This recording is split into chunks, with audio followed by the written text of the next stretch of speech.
Love is in the air or at the falls.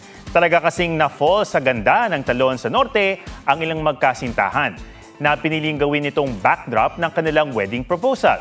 Pusuan na yan sa report ni Joseph Morong. Ang angking ganda ng Awasan Falls sa Sigay, Ilocos Sur, dinayot matsagang pinilahan ni Elaine at Jerome. Pagdating sa view deck, di pinalagpas ni Elaine na umawra at mag-strike a pose. Pero ang ganda ng talon, taob kay Elaine. Harap! Nang si Jerome biglang lumuhod at nag-propose.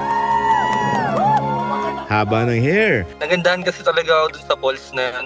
Dun talaga ako na nag-decide na mag-propose sa kanya. So nung pagharap ko po talaga, nagulat po ako at naiyak. Happy po ako nung time na yun na na-experience ko po yung ganong proposal.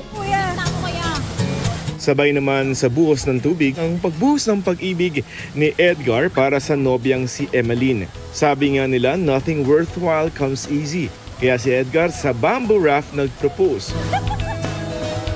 Pero di lamang pala ang pagkamit ng matamis na oo ang hamon dahil sa lakas ng tubig, baka raw mahulog ang singsing.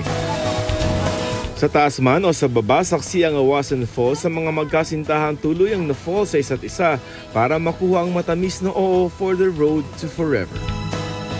Joseph Morong nagbabalita para sa GMA Integrated News.